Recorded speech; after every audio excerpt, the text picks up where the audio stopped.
The Labor Day weekend sale is on at Tanger Outlets. Score up to 70% off at top brands like Nike Factory Store, Crocs, J. Crew Factory, Gap Outlet, and so many more. Refresh your wardrobe with the latest arrivals for less from all your favorite brands this Labor Day weekend. Tanger Outlets, always on trend, always on sale. Plan your trip at Tanger.com. We're excited to announce that our very own podcasting platform, Zencastr, has become a new sponsor to the show. Check out the podcast's discount link in our show notes and stay tuned for why we love using Zen for the podcast. You're listening to the Archaeology Podcast Network. Hello and welcome to the Archaeotech Podcast, episode 165. I'm your host, Chris Webster, with my co-host, Paul Zimmerman. Today we discuss a case study about planning your digital archaeological strategy. Let's get to it. Welcome to the show, everybody. Paul, how's it going? It's going pretty good. Yeah, I'm just chilling at home right now, working on a bunch of projects because I've got a big project coming up that I'll like to tell you a little bit about. How you doing? Where are you? We are currently in Tucson, Arizona. I'm looking out the front window of my RV right now at a whole bunch of saguaro cactuses. We're literally surrounded. We're nice. Right outside the national park, which is not a closed national park like a lot of them are. You can just drive right through this thing. They have a visitor center where you can go in and pay a fee if you're going to be ethical about it. And I think they've got some camping in other parts of the year and stuff too. But we're actually in a campground that's basically, it's not part of the park. It's in the Tucson Mountain Park, it's called. It's more of a county or maybe a state thing. I don't really know. But it's exactly the same as the national park because I can probably see the national park, a few hundred feet away. It's not that far. So really cool area though. We've seen coyotes. We've seen the cactuses or cacti, if you will, are just crazy. I was walking out of the car the other day and a piece of cholla, if you've ever come in contact with that, I didn't realize it, but clipped onto my heel. And then when I moved my right foot past my left ankle, as you walk, it jammed into my ankle, and then I had to basically sit down and pull spine by spine as it was already well embedded. This cholla spine's out of my ankle. Yeah, sounds like you're having a great time. Welcome to the desert. There you go. So how was that shovel testing project that we talked about last time? How'd that go? It went great. It's a CRM project, so I can't talk about it in too much detail, but you helped settle my nerves a little bit. And I went up there and it was a small crew, just 4 of us total, including the field director, the field supervisor. And yeah, what a great bunch of guys. So we did some, it was hard work, digging a lot of holes in the fields, some in woods, usually in wild rose bushes, which are my new worst friend. Yeah, I can imagine. Yeah, I don't like them.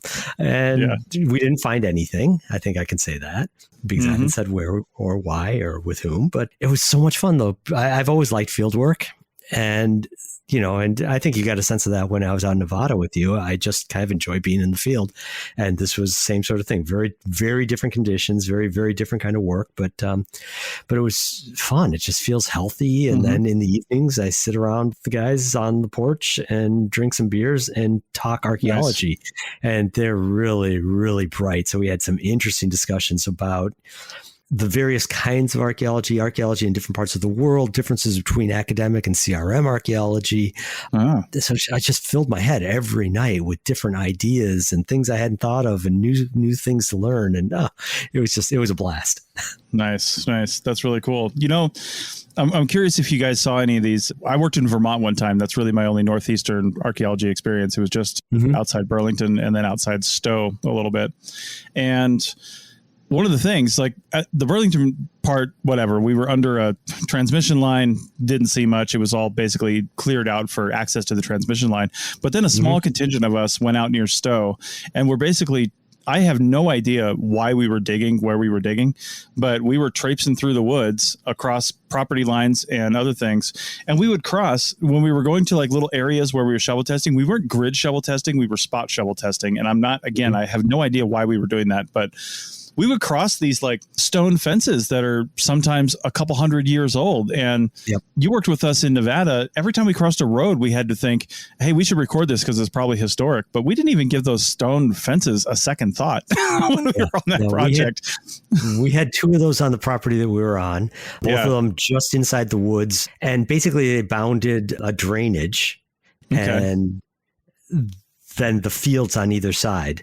And we didn't bother recording them. It didn't really matter insofar as the scope of the project. And I'm totally familiar with those because every time I go hiking in this area, and like I said before, it's only half an hour north of where I live, that's how all the woods are. They're just littered with old stones because all the woods around here are second growth.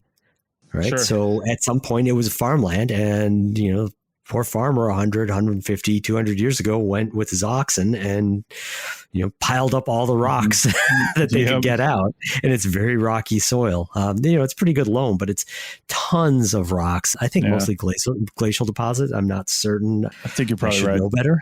But, you know, of all sorts of different kinds. You know, so we get slate, we get chunks of granite, we get river cobbles, little broken bits of this and that, lots of quartz pieces, you know, just all mixed up. Every shovel has stones in it. Every hole that you dig is going to have a lot of that stuff. And then, you know, they're the bigger ones, and they're the frost heaves that lift out the bigger and the smaller ones to the surface. So if you want to farm, you got to get those things out of the way.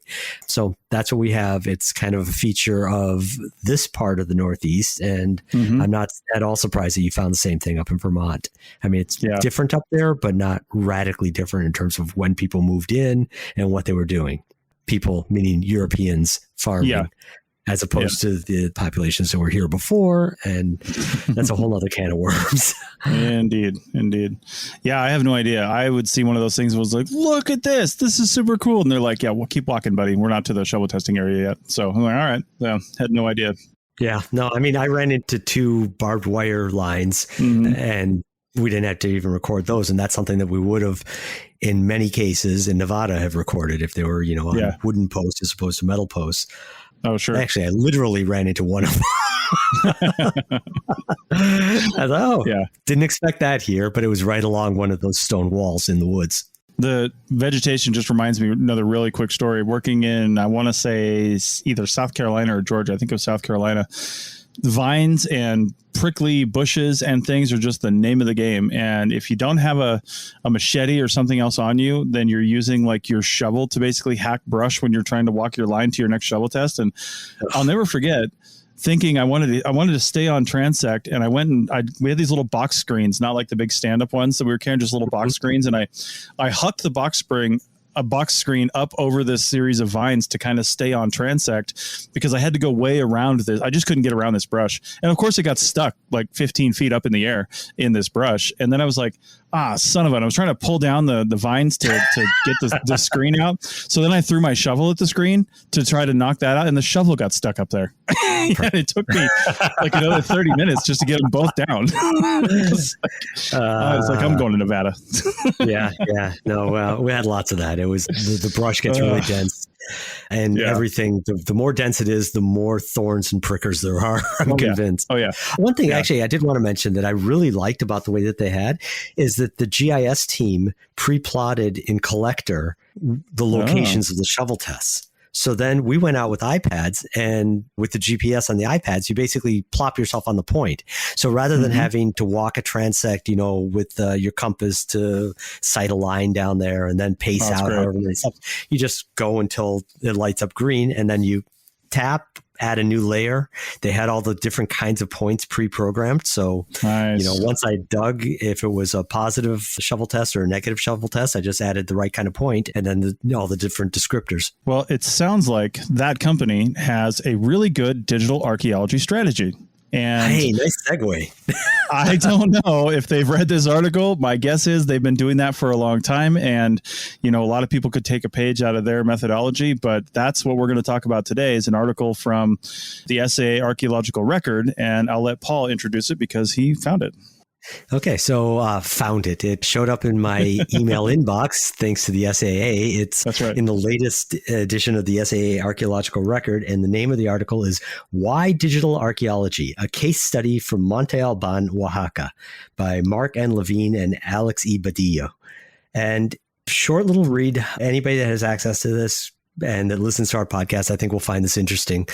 You can blow through it pretty quickly, but it just gives an example, a case study, and an argument too. And the argument is what I found the most interesting for how they went about their research design and why they think that digital archaeology is a valid framework. So the first thing that, before I even got into the article, just reading the intro, it reminded me of, you're familiar with ODate, right? Yeah. I think we've talked about the it. Open Digital Archaeology textbook. And so Sean Graham et al., right in their intro, they have a pretty robust argument defense of digital archaeology as its own term. And as long-term listeners to this podcast know, you and I say that digital archaeology might be kind of an anachronistic term now because everybody does stuff digitally. But ODate and also this article take a slightly different turn, which is that just because you're doing stuff with computers doesn't make it digital. And that's what we're complaining about, I think. Yeah. You can't call it digital just because you did part of it, in a GIS, or you did part of it with a database. Certainly not if you did it with, Excel or word processor, because those are just taken for granted at this point. But this article says, hey, if you think about digital all the way through, digital archaeology is still a valid framework for approaching your work. And then they illustrate it with what exactly they were doing. Right. So that's exactly what they start out saying, that, most archaeologists, when they, and I don't know what they mean by most or how much research they did on that, but I would probably say in CRM, at least, it's probably true that a lot of archaeology projects, there's a research design based around the literature search, the common questions for that area. A lot of times in CRM, the controlling agencies have contexts that have been written for certain areas, and you'll read those historical or prehistorical contexts, and you'll come up with a research design based on that. And there are going to be a lot of questions based around, transportation and subsistence and, just things like that. And that's typically where the strategizing kind of ends. It's like, okay, let's go dig some holes. Let's go do some survey. Let's go do some whatever. But having an actual strategy around the fieldwork and around the questions that you want to answer that does have a heavy digital component is actually a really good idea, because there's certain things that the authors highlight that you may not even have thought about to do. There's some things we're going to talk about in here that if they hadn't actually pre-planned their digital strategy, especially flying all the way to Mexico, because it doesn't sound like they live there. So they fly all the way to Mexico. They got to bring equipment with them. They wouldn't have known what to bring efficiently. They can't just bring everything. So they would have known what to bring, how to use it, how to maximize the time that they have there in order to actually answer some of the questions and produce some of the things that they did without coming up with this strategy. Right. Now, a key factor in what their defense of that term, quote unquote, digital archaeology, and what they illustrate in this is that their data collection is all born digitally, right? It's born digital. And that just kind of naturally leads them in the kinds of questions they're asking and the kinds of tools they want to use all the way through from collection, processing, analysis, and presentation, all stay within a digital or digital adjacent realm, which I think is absolutely valid. And I don't fault them for calling it digital archaeology. I don't fault anybody for calling their work digital archaeology. I just think that it deserves a little pushback if you're calling it digital and all you're doing is collecting your data on an iPad in the field. That's the big digital part of it.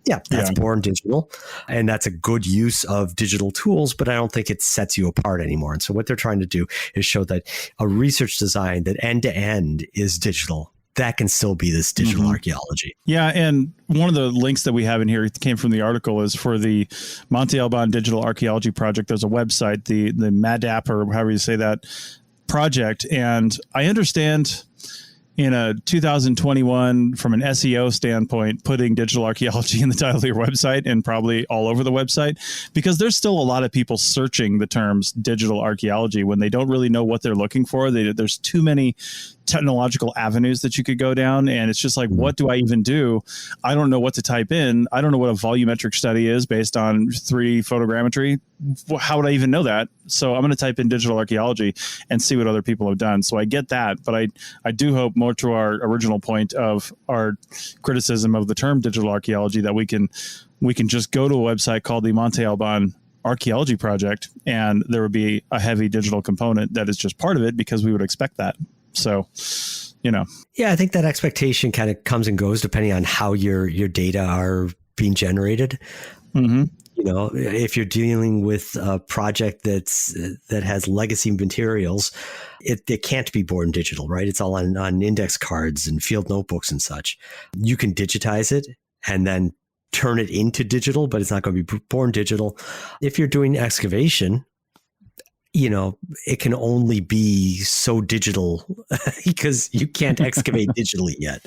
Yeah. So I think that there's a lot of gray here, but again, I like their approach in defense of the use of that term of saying, hey, we're going to do this end to end. And so for me, as opposed to you just want it to be the Monte Alban archaeological project, I don't mind that digital archaeology in there in this particular case, because this particular project is heavily foregrounded with the digital. It is. So let's go ahead. We're going to take a break here, but while we're on break, in case you are, at your computer or smartphone and clicking on some of these links, if you click on the link to the article, if you're on a smartphone or a tablet, it may not work. But if you're on a full-size computer with a browser, spread your window out just a little bit, just in case it's not taking up the full screen, because I did not do that when I first was reading this article, and they were referencing some figures in the article that I couldn't see, and there was seemingly no links for. And then when I expanded my browser out a little bit, the links on the side appeared, and I clicked on the little book-shaped link, and it opened up the digital magazine version of the essay archaeological record with all the images right where you would expect to see them. So don't forget to do that if you're not seeing the figures that are represented. Yeah, I put a comment to that on our show notes because I was absolutely baffled. I was reading on my iPad and they kept on referencing figures. I'm like, this must be some fault in editing of the archaeological record. And then, when we were talking before recording, you went and pointed out to me, oh, that button on the left. I was like, yeah, I clicked that button on the left a bazillion times. I clicked all the buttons, and all I could do was toggle between the table of contents and this reader view of the article that didn't have any images at all. Yeah. But yeah, I did it on my computer, and oh, look at that. There are the images in all their full color glory. Actually, to me, that just highlights one of the slight gotchas with digital in general. And it's not just digital, because it can certainly happen in the analog world, but making sure things are obvious and accessible and usable to the end user. I mean, I'm reasonably tech savvy, I think, and that I didn't figure that out. Try it on a different device, blow up the screen, click the buttons again, means that it's not probably as easy as it should be. That's not the fault of the authors of the article at all. It's probably not even really the SAA's fault. It's the fault of this viewer, this online using a third-party viewer article reader that they've got that was not done right. Yeah. Oh, and now that I've done it, I think I could download the PDF, which would have made me so much happier, because I would have downloaded the PDF onto my iPad and read it the way I wanted to in the first place. Yeah. There you go. All right. Well, with that note, and by the way, I'm not some tech genius either. I found it accidentally because I clicked on another link and just wanted to see it bigger, and went back to the article and, oh, hey, what are these buttons doing? So, found it just randomly. All right. Well, with that note, I should end it like an episode of the Grand Tour. Say, well, on that great disappointment, let's end this segment and go to segment 2. Back in a minute. Chris Webster here for the Archaeology Podcast Network. We strive for high quality interviews and content so you can find information on any topic in archaeology from around the world. One way we do that is by recording interviews with our hosts and guests located in many parts of the world all at once. We do that through the use of Zencastr. That's Zencastr. Zencastr allows us to record high quality audio with no stress on the guest. Just send them a link to click on, and that's it. Zencastr does the rest. They even do automatic transcriptions. Check out the link in the show notes for 30% off your first 3 months, or go to zencastr.com and use the code Archaeotech. That's ARCHAEOTECH. This message comes from our sponsor, Teladoc Health. There are lots of reasons for wanting to be healthy. Family, work, living a fuller life. Teladoc Health understands. Whether you have diabetes, high blood pressure, or just need to manage your weight, Teladoc Health can help. Visit teladochealth.com/what's your why for more information. That's TELADOC health/what's your why. Welcome back to episode 165 of the Archaeotech podcast. And we are talking about an article that you can find in our show notes from the SAA Archaeological Record. And it's all about coming up with your digital archaeological strategy for a project. This is a case study from a Monte Alban project. So we're going to talk about that here in a second. But the authors define for them digital archaeology as the methods used to produce, analyze, visualize, or transform digital data. So that's what they're talking about here. Anything that you're using to do one of those things helps you do that. And I want to go back real quick to the name of the website and the whole digital aspect in there, because I did go through the website quite a bit. They do highlight a lot of the strategies and things that they used, but the end result of all that and the end result of the entire website, just like this whole project, is to learn more about Monte Alban and the questions they were trying to answer about the people and the places that live there. So from that standpoint, I mean, if you really want to be pedantic about it, it's the digital anthropology project, but it really was just the Monte Alban archaeology project, because it's not about the techniques, it's about the results. And the results say the plaza we used was used this way for this amount of time, XYZ, it's standard. Those kinds of questions in archaeology, or the way that we answer those and what we're looking for, I don't think are ever going to change regardless of our technology. But the way we get to those answers is, of course, changing dramatically. And that's what we're talking about. Right. And that's interesting that you're saying the anthropology of it and such. The criticism that gets leveled a lot, and this is actually mentioned in that ODate introduction, when people talk about digital archaeology, is this notion of foregrounding the tools, right? Yeah. To the point of the tools are more important than whatever you learn from them, whatever questions you ask, whatever answers you can get.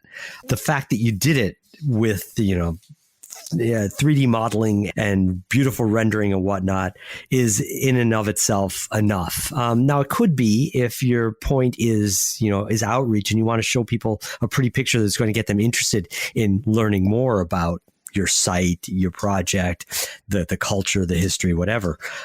But yeah, that's a trap that we can fall into really easily, is just using the whiz bang toys because they're whiz bang and they're fun, for people like you and me. Yeah. But they are really focused on still examining archaeological questions with what they're doing.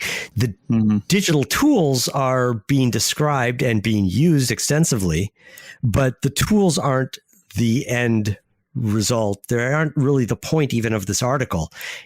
The fact that they use the tools is a point of the article, but what they were able to ask because of those tools that they use, that's really the point. And so I think that's a fine line to draw then with digital archaeology writ large, so it becomes a continuum again, right? Between us discarding the fact that you use an iPad for data collection as not really being digital archaeology, even though we find it valuable, all the way to the far other end where the digital takes more importance than the archaeology. You're writing about the tools. And mind you, we've discussed certain articles on this podcast in the past that discuss the tools, but that's always in the context of like a how-to. Here's what I tried to do, and here's what worked, and here's what didn't. Yeah. They're saying we used all these tools, and these are the things that we did with them, but these are the great questions that we could ask archaeologically and anthropologically based off of the fact that we did them with these tools. And the tools are critical to them being able to ask those questions, but not the point of it. Right. Yeah, absolutely. And I don't want to take away from people writing articles like this, because this is how other people learn about all these tools, of course. So I don't want to make it sound like we're trying to say this is a negative way to do something by any means. But I guess I'm really looking forward to a future where every project uses some form of GPS, right? And in fact, one of the first things they talk about here was using a total station. I mean, we've been using total stations in archaeology. I mean, total stations have been around for a long time, but in archaeology, we've probably been using them for 3 decades or more. So, it's old news, right? It's just expected that you're going to use something like that on a project like this. Any sort of full-scale excavation, I mean, there better be a total station out there or something that can record sub-meter points in that level of accuracy. So yeah, to their credit, the total station, they just say we used it for recording microtopography.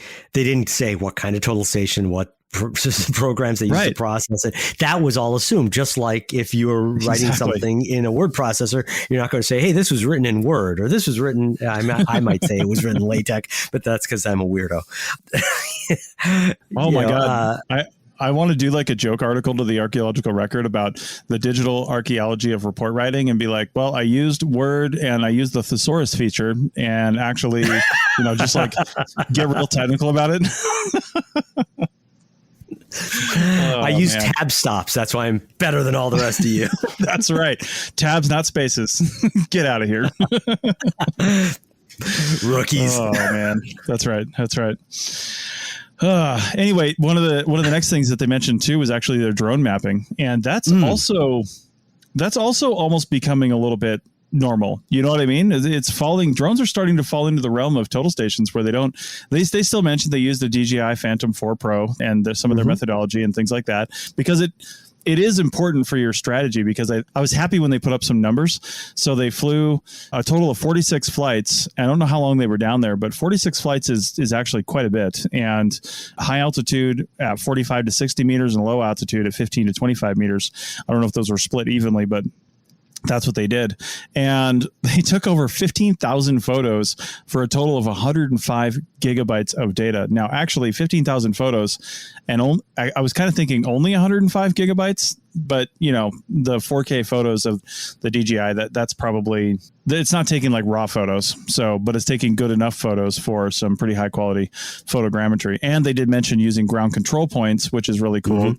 Those help anchor your model in real space. You can produce a model without anchor control points, without ground control points.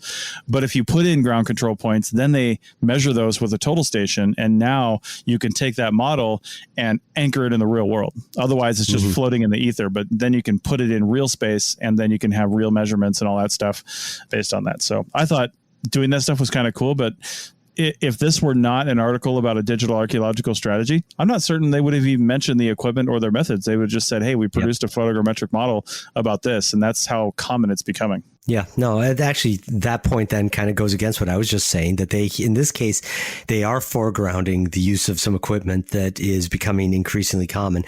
I don't think we mentioned with this article, what they're doing is work started in 2017, and it was carried out to examine the changing role and the meaning of the main plaza at Monte Alban through time, right? So they had some questions. They had some research questions they wanted to ask, and these are the tools that they went to try to answer that. Now, the other reason why this article caught my attention, is because in a couple of weeks, I'm supposed to go to Iraq to go do something very similar to what they're doing. I'm supposed to be going out there to fly a drone to make a new map of a site called Lagash in southern Iraq in Dikar Governorate. I don't know if you remember from a couple months ago when I was in Nevada with you, and we were on the Archaeology show, and there was an article about a bunch of sites in Dikar. Anyhow, that's down in the south. And it's a really large site, around 450 hectares. So we've been having these meetings discussing the equipment. Interestingly enough, the equipment that we're going to be using is also a DJI Phantom 4 Pro, just like they used in this article.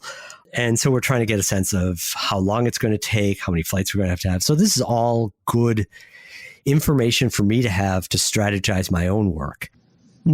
And one of the things that struck me is that, because we're dealing with such a big area on this Iraq project, the initial pass through, the person that ran it through drone deploy was talking about 80 meters, which seems too high for me, but it's a huge area that we got to cover. This particular, the Monte Alban project, is interesting to me in that they're doing these two levels, as far as I know, because they have two different levels of resolution that they want, because they don't just want the topography. What I'm looking at Lagash is I'm just going to be doing the topography, what the site looks like. And then we can get some good topo, some good contour maps off of that. What they were doing here with this is not just the topographical features, but also in much more detail, because it has standing stone architecture. They were doing closer in work, the low altitude work around those buildings on the site. And then those buildings then become what they move forward with in some of these later stages of this project, which is really cool. But, you know, to your point about this stuff becoming, you know, commonplace on so many archaeological projects, in my preparations for going to Iraq, earlier today, I was watching a video, very good one. I had to link it as well, put together by a land surveying company, talking to other land surveyors about, hey, do you want to get into drone surveying? Here's what the costs are. Here's what the considerations are. Here's what you need to know, how you do. They also end up recommending that same DJI Phantom 4 Pro because of its simplicity. I mean, this is from 2018. So in 2018, this person knew enough about doing drone surveying professionally as a land surveyor that he could put together a very well argued, very easy to understand hour-long presentation that's, you know, up on YouTube now of how to go about it for other land surveyors. So it's not something new. And so you're right. We should be getting over this at this point, even though I'm going to be taken out to do the drone surveying. And, you know, I would like it to be the high-tech whiz-bang thing that I've always wanted it to be, but it's probably not so high-tech, so whiz-bang anymore because so many people are doing it. Well, and including in your strategy too, which is something people haven't necessarily had to think about before, except for like logistics from vehicles and lodging and stuff like that standpoint. We always have to think about that for remote archaeology projects, but also just looking at the numbers here, which is why I'm glad they put this thing down, because people are like, oh, I've got a Phantom, or the university has a Phantom, and we can bring one of those out on the project. Yeah. Don't bring just one like 32 gig SD card or micro SD card. It probably takes a micro, and don't just bring that. Bring like 20 of those, right? Because and then bring something to dump those onto as well, because you don't want to go through multiple airport security checkpoints with all of your data on your micro SD cards. That is just a really bad idea. So that was one of the things I brought up yesterday in our pre-planning meeting. I was like, we need to have at a minimum 2 portable hard drives that we can dump all our images onto nightly, and then we'll send them back. You know, we're not all flying in from the same place, so we'll send them on different flights back, just in case something happens. Yeah, and I don't know what your guys' lodging situation is going to be too, but you also have to think about batteries. How many do you have? How many flights can you do a day on the batteries that you have? Can you charge those batteries in the field, or do you have to charge them up at night when you're in wherever you're staying? Stuff like that. Oh, yeah. We've been having back and forth emails about that. Currently, we've got 4 batteries. I'm arguing for 2 to 4 more. And basically, that device should get 17 to 20 minutes per battery charge, which basically means, ideally. So I'm rounding down to 15 minutes. And so that means that an hour flight time per 4 batteries. And then we can calculate out from there. And then how many days? So we're at that 80 meter elevation that they calculated the other day. That would be 8 to 10 days. We have 3 weeks total. So, we're just doing a lot of very basic math here, but it's a balance between time in the field, expense, and like you said, can we actually get these things charged? Yes, we have good electricity. We'll be able to get them charged. But if we're going to stay on schedule, it means that we got to get all 4 to 8 batteries charged fully every day, because we're going to use them up fully every day. Right. That's part of the whole process. Well, and the other things you have to take into concern with battery life is the frequency with which you're taking photos, which also brings into concern the type of micro SD card as well. I found this out the hard way when I had my DJI Inspire Pro. It was my first real high quality drone with a 4K camera on it. I popped just like a micro SD card in there, and it almost wouldn't take the photos in the highest resolution because the card wasn't writing fast enough for the machine to do it. And so I was doing some photogrammetry, and I had set it up to take pictures on an interval that was too fast for the card to write. So, keeping that in mind, a higher altitude actually for this larger survey is actually a pretty good thing for you, because you can take fewer pictures at a higher altitude at a longer interval, because you're just looking for an overlap, and the higher you are, the bigger your field of view. So, fewer pictures. And unless you're going 30 miles an hour, then you're going to be taking pictures pretty fast, but you're probably not. So, the 2 other big factors, as long as you got a good high write speed SD card, is wind. Wind will take down a drone battery like nothing, because sure, that looks like a rock solid photo, but it is working hard to stay steady. And then the frequency with which you're taking photos, because that also, you're more than likely taking pretty high resolution photos, and that burns a lot of power. So to be honest, I'd probably predict about 10 minutes per battery, just to be on the safe side. And if you get an hour, call yourself lucky. You know what I mean? Yeah. Because you're also going to have the out and back time too. So you're gonna program drone deploy, and your last transect battery life wise may end, a long ways away from you, and then the drone's got to come back doing nothing, dead walking, if you will, dead flying, all the way back to you, and that battery life has to be taken into account. That could be a minute. And when you're looking at 10 to 15 minutes, that's a 10 to that's a big chunk of 5 to 10% of your battery. Oh, and don't forget, the drones, they ascend faster than they descend. Oh, yeah. So getting it up to 80 meters is going to take me 20 seconds, half a minute, maybe. Getting it back down is going to take me 2 minutes at least. Well, not if you run the battery down. Yeah, well, no, I mean, I could just shut the rotors off and I could get down within a couple seconds, but just get a big net out there, drop it over the net to save battery. Yeah. I'll just put it over and try to catch it. Nice. It's not like it's a big drone or anything that's going to hurt like hell. Oh man. Yeah. All right. Well, that's about it for this segment. Let's come back on the other side and wrap up this article. This has really spawned some good discussion. And that's the whole point of an article like this, because people don't think about these really minute details unless they've really had experience with it. So I'm glad we're talking about this. Let's come back on the other side and finish this up. Back in a minute.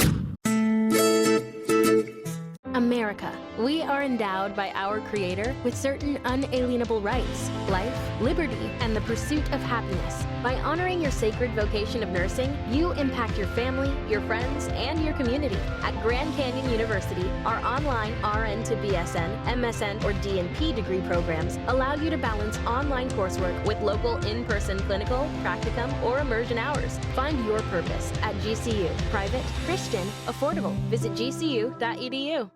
Welcome back to the final segment of episode 165 of the Archaeotech podcast. And we are wrapping up this discussion on developing your own digital archaeological strategy based on the article linked in the show notes from the essay Archaeological Record of, August or September of September of 2021 just came out. So, yep, September 21, volume 21, number 4. Yeah. And, something I wanted to mention, because Paul's if you look at the show notes, there's a link to that video Paul was talking about with the survey company and some things to consider when you're doing these drone surveys. Is archaeology is a little late to the game with some technologies. There's very few things that are being developed in-house. Now, maybe some strategies or techniques using certain technologies are being developed by archaeologists because they haven't been used in this way. That is 100% valid. But basic use and function of some of these things, other industries have been doing this for a lot longer than archaeologists have. So if you're curious about these things, Google it. I hate to say that, but Google it and find the videos, find other industries. And it might not say archaeology on it, but that's probably for the best, because these people know what they're doing. They've, worked out all the kinks, and they know the best practices. Of course, you got to put your archaeological lens on it. If they're saying, if it's a surveying company and they're like, fly it 1,000 feet over the ground because, all you care about is where the roads and the fence lines, think about what you can see as an archaeologist. Maybe that's true on a Nevada project. If all you're doing is a road survey, 1,000 feet is probably acceptable. But, think about what you're trying to see. This Monte Alban project is a really good example of that. Like you said, you don't need to fly that low in Iraq because you're not looking for minute details in the stone and rocks and things like that, like these guys are at Monte Alban. That's why they're flying such a low altitude pass. So, back to that surveying video. One of the things that they do mention, it comes up kind of obliquely in the video, but it definitely comes out in the Q&A at the end of the webinar, is that they use multiple systems. They're using the drones because most of the work that you do as a land surveyor can actually be done much more quickly and efficiently that way. But there's certain detail work, things around like where power lines run or where drainage is, or drains rather, or gutters run, that, you could do that photogrammetrically, but you can do it much more accurately and in some ways faster with your total station. And then they combine those things at the end. Yeah. And I just like that because, we do have a tendency to get stuck in, this is the best tool rather than this is the most appropriate tool for this particular job or this particular part of the job. And seeing that, land surveying is, compared to archaeology, is a much bigger industry in the US at least, and probably worldwide, that they are dealing with their own knowledge and their own expectations and time constraints that aren't unlike what we have in archaeology to get things done, to have producibles at the end. It was nice to see that other people from a different field thinking the same sort of ways. Like you said, you have to put the archaeological lens onto it, but geez, there's a lot that you can learn by looking outside of just archaeology. Oh yeah. Yeah, this isn't a drone episode, although I feel like it's one of our favorite topics. Almost turned into one. I know. But one thing I was thinking about, especially for the Iraq project, I don't know if you guys are doing this level of survey, but I was thinking of the survey video, and I haven't seen it yet, but when you're doing a big land survey and you're looking for either overall topography or really big features, you're not looking for the minute detailed stuff yet at this level. Sometimes fixed wing is actually the way to go, because fixed wing is faster, more battery efficient. It's not trying to center itself and right itself with the wind. Still has stabilizers on their cameras, but it's just it'll fly at higher altitudes at a faster speed with only one propeller versus 4 that are trying to maintain stability at all times, and you can just get a lot more time and distance out of the battery and still get the same quality of photographs. Now, you're never going to fly fixed wing at 20 meters. I guess you could if you're in a desert environment, but people don't generally do that because you're too close to the ground, right, for that kind of speed. I don't think cameras and cards that are typically available in those types of machines can handle that kind of speed that close to the ground and not have any blurring effects. So even at a really high shutter speed. I can tell you're an aviation guy because they do talk about that, and those are the exact things that they say. It's like, well, it's nice. Generally the fixed wing drones are more expensive. There's some concerns about the cameras and the fact that you don't have like a gimbal in the same way that you do a quadcopter. But if you need to cover a large tract of land and less detail, they are maybe a very good option. But again, like you just said, you can't fly too close to the ground because you get motion blur. You got to be up high. So yeah, in our case, Lagash is some 450 hectares roughly. So 1,000 acres. That's a big site. That's a lot. A fixed wing might actually be better, especially considering that we're plotting out 80 meter elevation to fly. A fixed wing might be a better choice.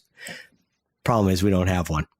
I mean, it comes down to access, right? They are way more expensive, and especially for one that can handle wind. Like, you can buy cheaper ones with cheaper cameras and smaller engines, but they're made out of foam, and a 5-mile-an-hour wind will destroy them. So just like lighter drones, right? So, and there's another complexity too. Even if you do buy a $10,000 fixed wing drone with a high speed camera on it, you might be wondering, how am I going to fly this thing? Because flying a drone is relatively easy. When you let go of the sticks, it just hovers, and you just have to learn the controls and figure it out.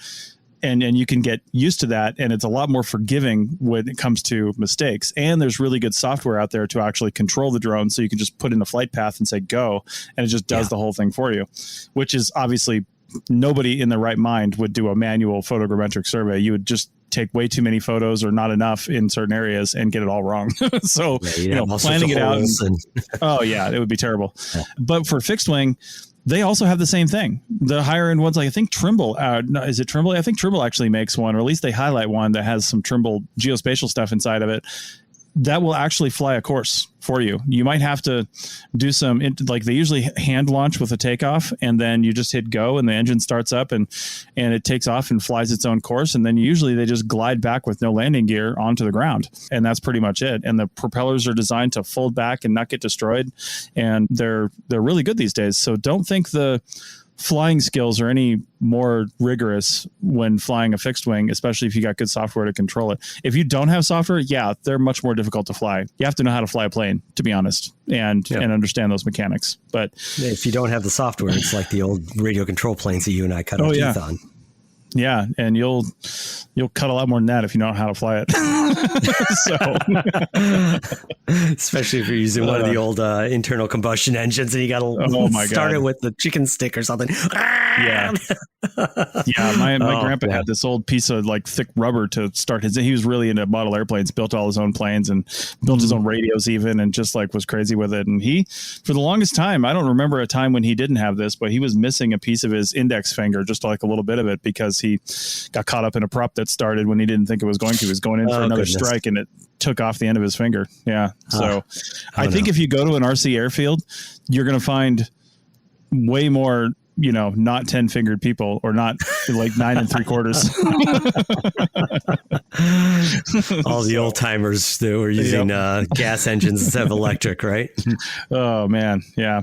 Well, let's talk about the last half of the segment, some of the other stuff that they did with the 3D data that they were collecting. Because a lot of the rest of what they did was actually produced from the combination of the total station, the drone data, and probably, I would imagine, a lot of other photographs that they didn't really mention. Again, a technology that's not mentioned. I'm sure they had a digital SLR out there and took a crap ton of photographs, but they just didn't mention that, right? So, and why would they? But the drone takes, sure, it's probably an off-angle photo.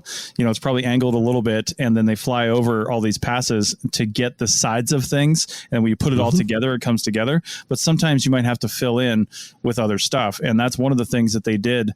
I hadn't really seen this term too many times, but they said they created the 3D model, and then they were filling in the gaps of the features and the structures to make them, quote, watertight. So there's different lighting techniques you can use in the software to say, are there actually any holes in my model, like actual holes in your model where there's no data?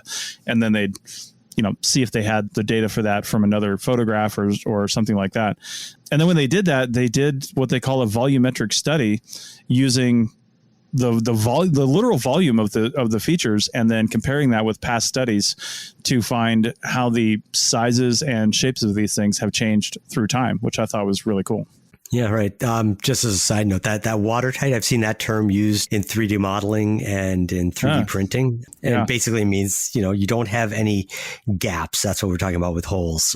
That you fill them in. And usually when you have like some area that you haven't surveyed, or some area that the camera couldn't see, or the sensors or whatever kind couldn't see, you can use your own brain to figure it out. And I've had to deal with that with like Landsats or SRTM DEMS, trying to map stuff on Earth from satellite photography, satellite imagery, where, you've got a spot that for whatever reason, maybe it's too vertical. That's a good reason. You have that a lot.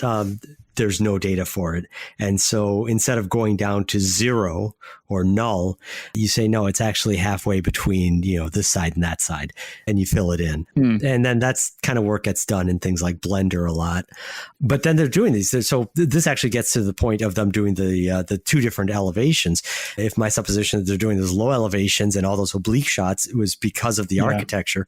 They're doing that to fill in and make highly detailed architectural models, which they then use, like what you said, for volumetric study, amongst a few other display methods that I thought were really cool that they talked about. Again, nothing earth-shattering, nothing that you haven't seen before, but a good, robust argument for the end-to-end digitalness of their workflow.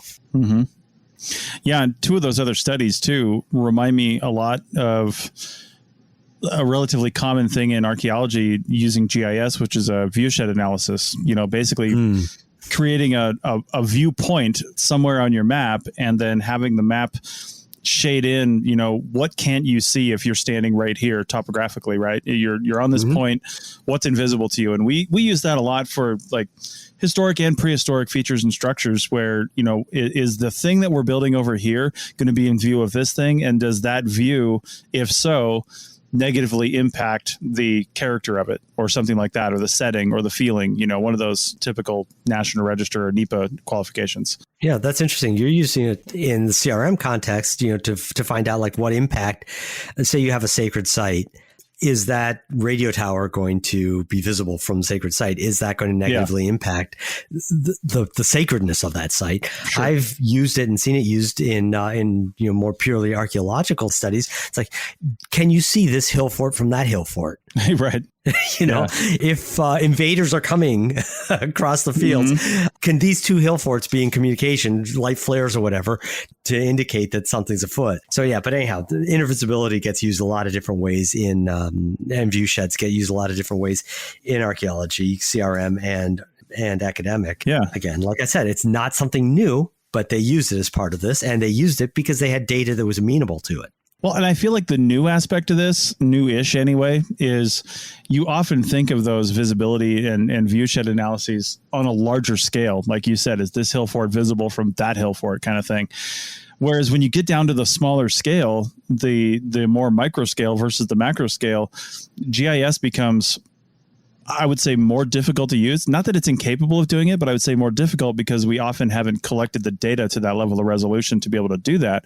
But when you start producing these photogrammetric models and these 3D models that they mention this future things that they're doing, they're working with some other companies to actually produce virtual reality models from the stuff that they've created to, I mean, literally step into these models. And they were able to do this intervisibility study and the archaeoacoustical study without stepping into the model, but they actually can step into it in some cases and literally stand on a platform and say, what can I see from here? And then do an acoustical study and do the same thing. What does it sound like? How would sound waves propagate around this area if I'm standing here versus 10 feet away?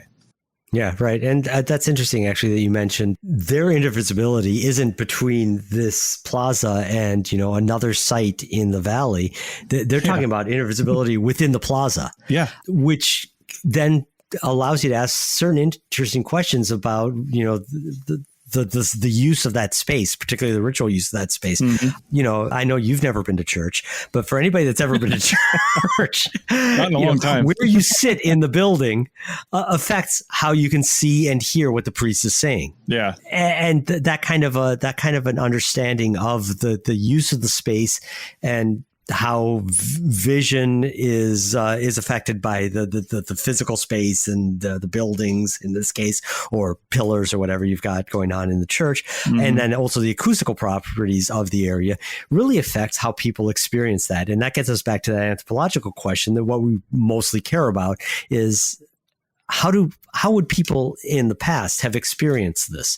What was their role there? Why were they there? What were they doing there? How would they have been part of whatever was going on there? Yeah. And so they are actually using this then. They don't actually go into detail in the article about any kinds of results that they find from this, but they do say, hey, we're using it for these purposes, intervisibility and archaeoacoustics, which is, again, cool. And again, also only possible because they've got good data that started and was controlled and processed every step of the way digitally. Again, strong argument in favor of maintaining that term, digital archaeology.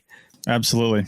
So I love the discussions this is put together here. And one of the last things that they actually mention I feel like it was almost as an afterthought again in the article, was the 3D printing, which is itself becoming more and more common in archaeology. But, when it comes down to actual usability of 3D models like this, unless you've got a really big 3D printer, producing this plaza would be either really small or lots of pieces you got to put together. Yeah. Unless you've got, like I said, a really big 3D printer. And then, they work at a university. There might be one that will do a 1 foot or 2 foot cube 3D print, which would be pretty big.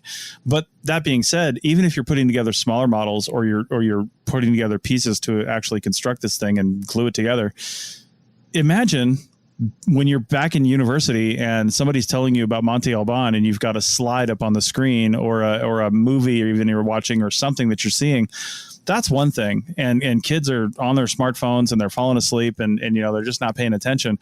But put a model in front of them and say, look at this and touch it, feel it, pick up the temple and see what it does, and then move it around and let's explore the different configurations that may have been possible and look how they did it. And I don't know, the teaching ability and the excitability of, getting people excited about stuff like that is huge, I think, with 3D printing.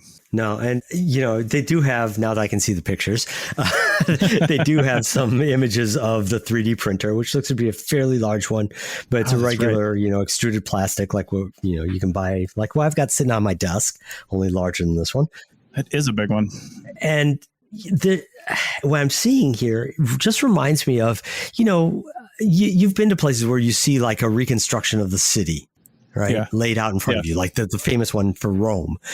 Right. or you've seen like model train sets, and there's something that's just really engaging about them. Even though like the model train set is a very old tech, you stand there and you look at it and you just you get absorbed into it. So I see that this as a teaching and or engagement tool is really strong, or potentially very strong, because just looking at the photographs of this, I kind of want to, like you were saying, pick up and hold and handle and turn around these things. I don't know if you remember, we had Alexei Vranich on a couple years ago, and he was talking about doing this with a building for Tiwanaku. And his 3D printing was using a different material. It wasn't the extruded plastic. And that was part of the process, was using a different material to try to get the sense of how the blocks fit together and how the building actually looked, because it had been totally dismantled, or almost totally dismantled. Yeah. But I definitely see that tactile sense. Really, for me, I'm a very tactile person. When I see these photographs they've got in the article, that excites me. Mm-hmm. And before we run way too long, let's just mention briefly that they also say they use the 3D models, not just for making 3D prints, but also for making 3D models that they posted up on Sketchfab, annotated in some cases, bilingually in English and Spanish, so that you as the viewer can go in and explore it on your computer at your own leisure. You don't actually have to go and hold or print out these 3D objects, which again is something that is only possible in this whole digital workflow that they have, but then provides additional avenues for exploration and education. And I'm all about that. That is really kind of very cool. And I'm glad that they did that. Yeah, I like the Sketchfab stuff so much. I pulled it out of the article and dropped it in the show notes. So it's really cool. Yeah, really neat. If you've never even used Sketchfab, man, you can just manipulate things, and they do have it really well annotated, like Paul said, and it's just it's really well done. So, and it's a good example between the website and all the links and resources they have of how to share this kind of thing, right? How to get it out there and not just keep it in your dissertation or your article or this article or, things that are inaccessible to people. Sure, they've probably written, dozens of scholarly articles about this stuff that we don't have access to because they're in journals that we can't read. That's for their professional reasons. That's for, their own academic careers, of course, but also professional reasons to put that stuff out. But then they've also put all this other stuff out for anyone in the world to see. And I really can respect that about a project. And that's one of the other big things that digital archaeology, for lack of a better way to say it, provides, is the ability to relatively easily share this stuff with a wider audience that, maybe homebound, maybe, COVID bound in their own country and can't get to anywhere. And, who knows? So this is a really good example of that. No, I agree wholeheartedly. And that outreach that this digital process enables, facilitates, I think is a really strong selling point. Yeah. All right. Well, with that, we will end this, what we thought was going to be a shorter recording, this really long recording. Hope you enjoyed it. I know it was I enjoyed it. I hope everybody else did too. It was a really fun discussion. Yeah. So anyway, as usual, the links are in the show notes. You can find the article in the show notes, and hopefully you've got access to it. If not, you have access to all the resources they put out. So don't feel sad about not being able to see the article. Just take a look at their website, Sketchfab, and some of the other stuff. So you'll get a pretty good idea of what they did. And with that, we'll see you next time. Thanks, Paul. Yeah, thank you. Take care.